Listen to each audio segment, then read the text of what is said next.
Okay, Pastor, what do you think we need? Yes? Well, I'm here with Ace Avery, and he gave me a story that he had written down that was an actual a factual event that happened in his life in 1953 on Thanksgiving, around Thanksgiving time. And I thought it would be so appropriate for Thanksgiving time here at the church to have him recount the story. And then we talked to Matt about it, and he said, well, why don't we go down by the river? So here we are down by the Jordan River in Utah, and we're gonna record Ace's story. So this is gonna be exciting. It's an unbelievable story of God's faithfulness and provision for his family and for him on Thanksgiving in 1953. Well, Ace, you were telling us that you were going to go down to the little stream that went through Evanston, try to catch some fish. I'm going to go try to catch some. And you were already a pretty avid huntsman.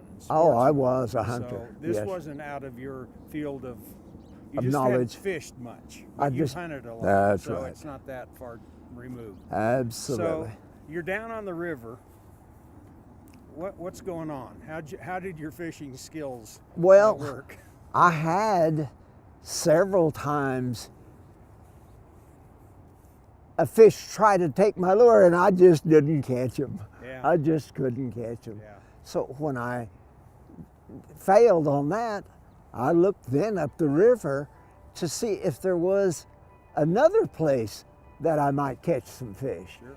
And I looked up there, and lo and behold, out in the middle of the river, there was these 3 Canadian geese. Oh my gosh. They were floating right out in the middle of the river. Yeah. And I looked at them, and my body says geese, and the geese looked at them, and then whatever they said was man. Wow. Then they got excited. Yeah. So they started trying to take off. Wow. And I'll tell you, as they started to take off, it wasn't very long until I could see they were going to get out of the river. They were going to get that. And that's a big problem for those big old Canadian geese to get out of that river and get in the air.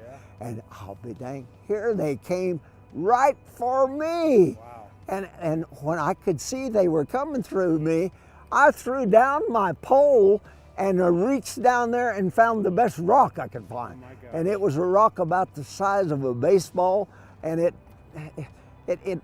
was round and beautiful.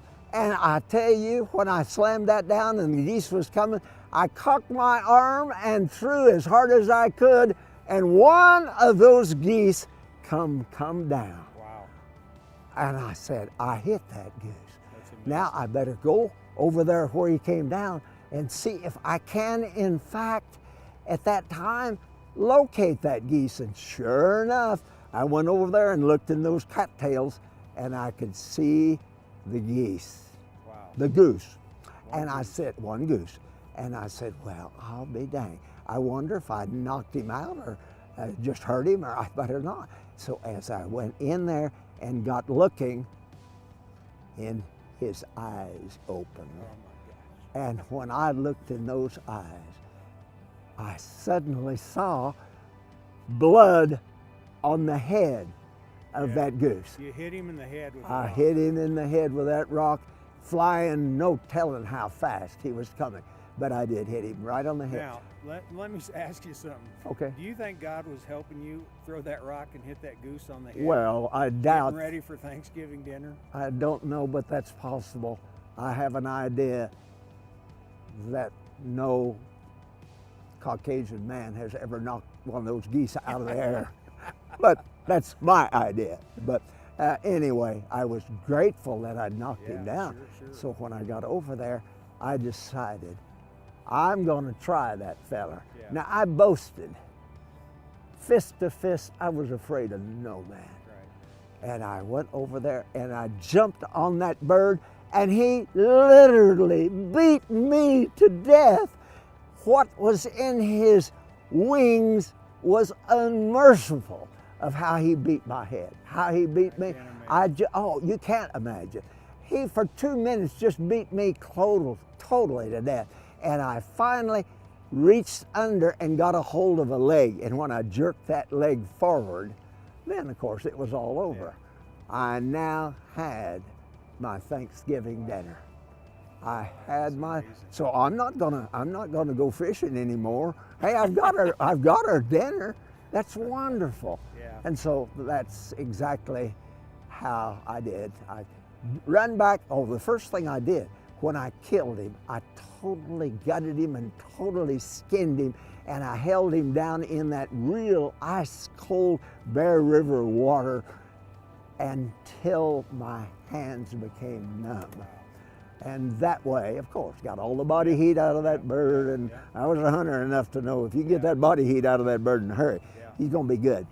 And anyway, we did then, when I got him totally cooled, then I just turned and headed back to pick up my truck. And on the way back to the truck, I was real quick in getting that and getting home. Sure. And when now, tell us what Thanksgiving dinner was like. Well, as your family, your young family, those kids, those babies, oh, your new wife. I tell you, my wife cooked that goose so beautiful, and when we ate that goose, it was like eating manna from heaven. Wow. It was. It tasted good, and it was good. And of course, my wife and children were real happy to hear the story, and we all were happy. And so, that's the story. That's a great story. Well, it is a great story. You know, one of the things it did happen. As when Ace was telling me this story, he was referencing the fact that he's a published poet, and he's written poems. I am a published he's poet. A lot of stories, fantastic stories, how God has helped him get to where he is today. And one of the things that occurred to me as he told me this story was, even though he was going through a hard time, he was building a testimony for the goodness and the faithfulness of God. And I'm going to take care of my family. Yeah. I'm going to take care of the family. That's God wants us to take care of our family. So, happy Thanksgiving from Ace Avery. I'm Pastor Craig. God bless you. Thank you, Pastor.